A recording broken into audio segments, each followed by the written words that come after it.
کے ماں باپ نیک ہے نا, اللہ ان کے جانے کے بعد بھی ان بچوں کی حفاظت کا ذمہ لیتا ہے. بالکل ایسے. اور آج کے دور میں تو آنٹی ہم نظر رکھ ہی نہیں سکتے, کتنی رکھیں گے. یو نیور نو آپ کا بچہ یونیورسٹی جانا ہے, پتہ نہیں کہاں کہاں اس نے جانا ہے. تو آئی تھنک کہ یہ جو آپ نے بات کی نا کہ دعا اور پیرنٹس کا اپنا نیک ہونا, اپنا تقوی اختیار کرنا, یہ بڑا امپورٹنٹ ہے. ایک بڑا انٹرسٹنگ یہاں پہ لکھا ہوا ہے جو آپ نے بات کی کہ میک یور ایکسپیکٹیشنز کلیئر. آپ نے کہا کہ ایک ڈسپلن کا ماحول ہونا چاہیے, and actually children actually love that. وہ ریزسٹ کرتے ہیں لیکن اصل میں دے نیڈ دیٹ. اور یہاں پہ مجھے ایک سینٹینس آنٹی یاد آ گیا, میں نے پڑھا تھا کہ 2 طرح کے طریقے ہیں پیرنٹنگ کے. ایک یہ ہے کہ آپ کے بچے کی آپ نے ذمہ داری لگائی کہ اس نے کمرہ صاف کرنا اپنا, اب آپ جب آئے چیک کرنے کے لیے اس نے نہیں کیا, تو ایک طریقہ یہ کہ آپ اسے کہیں گے that's it you are grounded.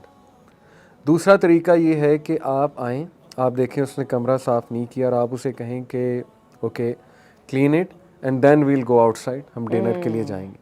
تو دوسرے میں ری انفورسمنٹ ہے اور ریوارڈ کا ایک وہ ہے ایلیمنٹ, پازیٹیو ری انفورسمنٹ ہے بالکل, اور ریوارڈ کا ایک ایلیمنٹ ہے. تو ان دونوں میں بڑا فرق ہے آئی بلیو کہ. اچھا میں آپ کو بتاؤں, بیہیویئر ماڈیفیکیشن بڑی انٹرسٹنگ ایک سائنس ہے. بیہیویئر چونکہ فارم کیے جاتے ہیں نا, ٹھیک ہے, اسی لیے بیہیویئر کو ماڈیفائی کیا جا سکتا ہے. یہ کوئی ایسی چیز نہیں ہے جو ہارڈ سیٹ ہے. صحیح ہے. میں آج کل مغیرہ کا بیٹا ہے 3 سال کا, تقریباً 2.5 سال کا ہے, 3 سال کا. اچھا جی, وہ اس کو آج کل اسکول میں لے جانا جو ہے نا وہ, اچھا میں دیکھ رہی ہوں تقریباً 2 ہفتے سے ہمارے گھر میں چل رہی ہے کہ اس کو اسکول میں لے جانا ہے.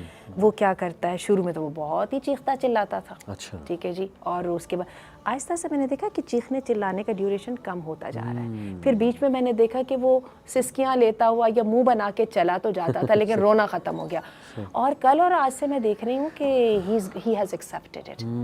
تو یہ روٹین سیٹ کرنا, اس کو ہم کہتے ہیں روٹین سیٹ کرنا. اور میں آپ کو بتاؤں, ہم انسان روٹین کے اتنے ایڈکٹڈ ہوتے ہیں کہ بہت سارے اچھے کام ہم روٹین کے چکر میں کر جاتے ہیں نا.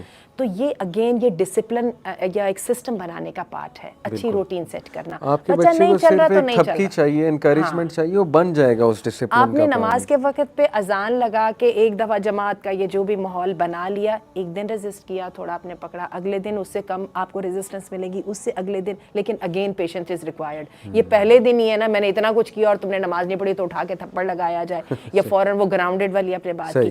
اس کے بجائے لگے او ہو اچھا اب بیٹا آپ سو رہے ہیں نا, کل صبح کی ہم نے نماز نا اچھی پڑھنی ہے, میں آپ کو اٹھاؤں گی, اور یہاں سے جس اس کی ہیلپ کریں, اور پھر ہم نماز پڑھنے کے بعد یہ کریں گے وغیرہ. تو آہستہ آہستہ کرتے ایک دفعہ جب لائن پہ ڈال دیں گے نا, میں آپ کو بتاؤں پھر بچوں کی فطرت بڑوں سے زیادہ نیکی کی طرف ہے, بچے جلدی اس طرف ہو جاتے ہیں. کئی دفعہ چینج آ جاتا ہے, 2 ہفتوں بعد پھر پیچھے چلا جاتا ہے, پھر دوبارہ سے اثر نو ایفرٹ کرنی پڑتی ہیں. پیرنٹس کی جاب یا مینٹور کی جاب کبھی ختم نہیں ہوتی. باپوں کو سب سے آسان لگتا ہے ریئیکشن میں آنا. صحیح جی, اب یہ انا کا مسئلہ ہو گیا, اس نے فلاں سے شادی کرنے کا سوچا تو سوچا کیوں, ٹھہر جاؤ تم 1 منٹ, ٹھیک ہے. اور میں ایک ہی بات کہتی ہوتی ہوں, میں کہتی ہوں جس بچے کے ساتھ, بیٹی کے ساتھ یا بیٹے کے ساتھ آپ ریئیکشن لگانے لگے ہیں نا, اس کی طاقت آپ سے بہت زیادہ ہے. اور ہم سب کو نظر آ رہا ہے وہ غلط ڈیسیجن کر رہا ہے, لیکن آپ کو پتہ ہے اس غلط ڈیسیجن تو اس نے کر ہی جانا ہے. یہ ہمارے سامنے پیچھے کیس آیا دعا زہرا کا اور یہ سب, اور آپ نے دیکھا بچوں کی طاقت کہاں تک جاتی ہے, اور وہ جو جوانی کا جوش ہے وہ کہاں تک پہنچ جاتے ہیں. اور میں کہتی ہوتی please stay with him, please stay with her, even Hare the consequences تو اس کو دنوں میں نظر آ جائیں گے نا. She needs you, so be there. Be there. That's what parents are for. Obviously, they are your kids. They should be following your rules. You have the choice to teach them what you want. But Islamic guidelines کو سامنے رکھتے ہوئے چلیں تو میرا خیال اتنی problems نہیں ہوں گی.